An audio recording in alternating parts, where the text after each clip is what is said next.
Welcome, everybody, to the first edition of the Ohio Mile Split at the Line video podcast. I'm Nathan Kopp, joined by Jim Finley. As we get into the outdoor season, we do want to recap the state indoor meet that happened 2 Saturdays ago. Well, we had a great and exciting OATC state indoor meet, Nate. This meet had 16 different Ohio number 1 marks, as well as 9 top 10 U.S. marks. The Division I meet alone, there were 7 new indoor state meet records. In the Division II-III meet, we had 5 new indoor state meet records. In Division I team races, St. Edward repeated as state champs on a balanced effort from across the board.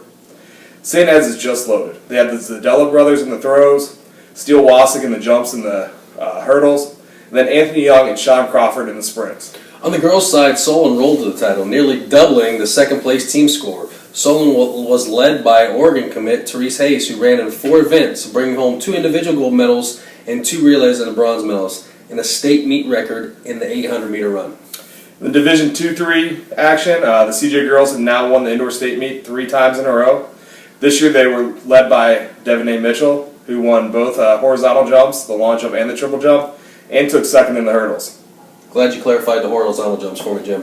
On the boys' side, in the D2-3, Eastwood climbed back to the top after spending the last 2 years as a runner-up. This is the Eastwood boys' 4th state title in the last 6 years.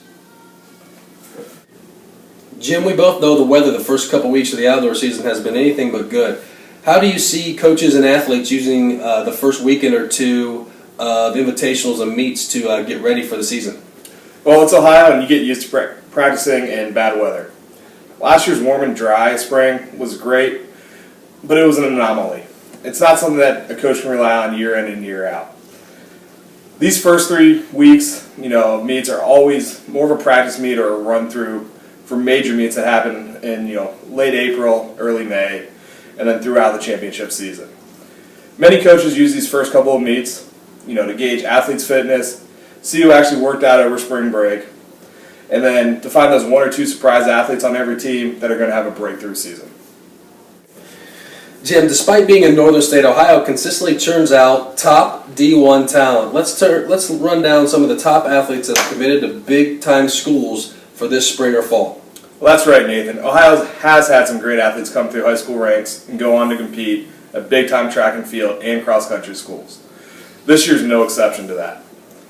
Oregon, everybody's favorite track and field school, has come in and secured Solon's Therese Hayes and 2013 Wendy's High School Heisman in Sam Prakel of Versailles.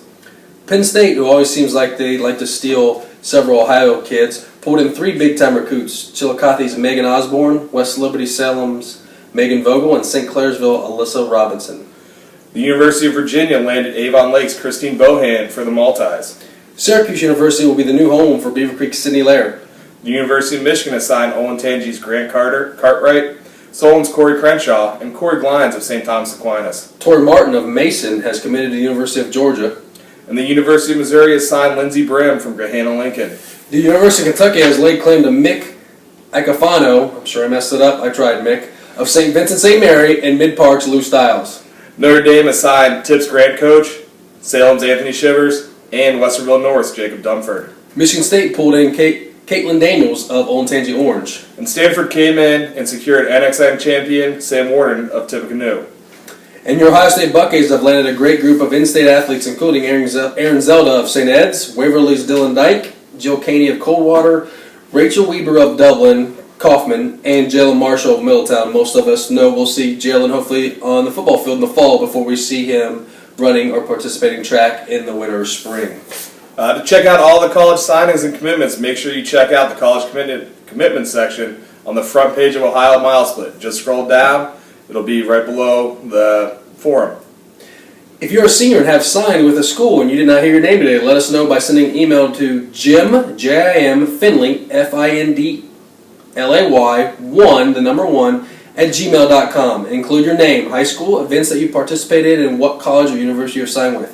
You can find the email on the bottom left of every Ohio Mile Split page. We'll do our best to get you on the video podcast next time. Keep checking out the Ohio Mile Split front page as we're looking to keep posting new content and getting meet results up as quickly as possible throughout the season. Besides our standard week in review, our alumni reports, and athlete interviews, Check out our new features such as the head of the class articles that we're going to run every couple of weeks, where we highlight top athletes in each event from each of the 4 classes. And our new feature, Competing at the Next Level, where we go back and talk with some of the past athletes that we've interviewed already. They discuss, what everything has happened to them since they've gone on to college and competed at that next level. Everything from what it was like to be recruited, all the way up to what it's like to compete against people that are always as good as they are. Including in those interviews a couple indoor All-Americans from this past NCAA indoor nationals meet that happened a couple weeks ago.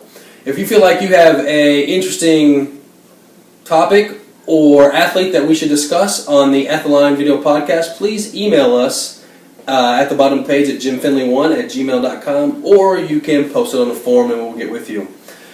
As we close out this first video podcast, don't forget to check out the 2000s All-Decade team that will release sometime in the beginning part of April. This will be a first and second team for all events, regardless of division, for boys and girls. Stay tuned until next time at the Line. I'm Nathan Kopp, joined by Jim Finley.